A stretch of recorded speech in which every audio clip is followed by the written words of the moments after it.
Hey guys, Cadence here, and welcome back to another video about my model train store, Cadence's Railyard. In this video, we're going to unbox a used Lionel collection I bought online to sell in my store. So let's see what I got. Everything you see in the video will be on my shelves for the next couple weeks. So if you see something you like, come on by the store and we'll make a deal. So if you guys have been following the recent videos, you'll remember that I said that I'm trying hard to get more O-scale in the stock and that Lionel stuff is a consistent good seller for me. So this lot will hopefully help me achieve that. I saw this online and there were definitely some interesting things in here that I was hoping to grab, and I was able to get it for a decent price. On the top here, all tangled up. All right, now that that's untangled, here is a Lionel Bucyrus Erie crane car. Now this one is one of the ones that's manually powered. You can see here it's got that'll lift and lower that boom, and everything on this moves, which is great.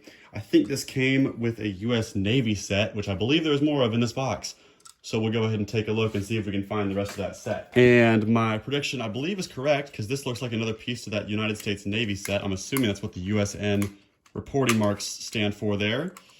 Let's get the truck facing the right way there. Actually, both of them are thrown in. It's so weird. I don't know why. I don't know how they get like this sometimes, but easy correction, thankfully. Just a nice plain gondola car, but again, Lionel stuff I can't get enough of, so I'll take any of it. And here is another piece to that set, the box car. I believe this came out in the late 90s, kind of like post-NPC era, right when they were sort of getting back on their feet. And this is a pretty nice one as well. Okay, I think this is the last piece of rolling stock from that set, and I'm gonna assume that this submarine is gonna go with this. And I believe it just kind of fits on the flatbed like that, or it slides in like that rather. That's pretty cool. I've never had one of these before. I think that'll probably sell pretty quick. Usually military stuff and anything with vehicles on it does pretty well. And it looks like I was wrong. There's one more of those US Navy pieces in here. This one's a little bit damaged, the searchlight car here, and it seems to be missing the cupola, or the whole cabin really, for this caboose. Hopefully that's somewhere floating around in here, and we'll go ahead and find it. Here's the rocket fuel canisters that go with that gondola. And there's our observation car, the Lake Worth. Like I said in my best-selling trains video a couple days ago, Amtrak stuff does really well. I think it's because that's a railroad that still, exists and is a very well-known company. And what's the A unit without its match to make it an AA set? There's the non-powered unit for that Amtrak set. Really nice. Love the look of these. I think these could look great. Here is the missing piece for that United States Navy set. This is the locomotive that goes with that. I believe this is going to be an NW2. That looks really nice, and it's in great condition.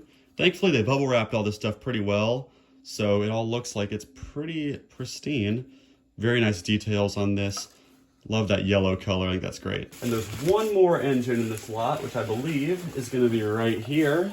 This is a Lionel. I believe this is going to be an MPC era Pennsylvania Railroad F7. This thing weighs a ton, guys. Let me tell you. It weighs more than probably the other three engines combined. That's classic, though. Can't go wrong with that Pennsylvania five-stripe scheme on the green. I believe we've got a couple more freight cars in here. Here's a Lionel Lines flatbed with two automobiles on it. I'm assuming whoever owned this was a military fan, because here's a Department of Defense rocket launcher car operating, I believe. That is so cool. I've not had one of these operating cars yet, but I'm very stoked to have it. Here's a nice one. This is a Pennsylvania flatbed with what is probably an Erdl Caterpillar, or Caterpillar item on there. Actually, I think I'm wrong. Lionel made that themselves. I forgot that they kind of do die-cast stuff sometimes. Box is a little bit beaten up, but great car. Here is a flatbed for the Northern Pacific Railroad. Nice bulkhead flat there with a cool wood load. That actually looks pretty good. Sometimes those loads on these cars are hit or miss, but I think those are pretty realistic looking. And last but not least, here is a Charlotte Mint gold car. And I have one of these in my first set, so I'm very nostalgic for these gold cars. I love the open windows. I think these are great. They look really cool, and it's something pretty specific to Lionel and O-scale. No other gauge really ever had these, to my knowledge. There you have it, guys. Thank you for watching this video. If you see something here you like, send me an email and we'll make a deal. If not, it'll be on the shelves at Cadence's Railyard very, very soon. Thanks for watching, and be on the lookout for more videos coming up soon.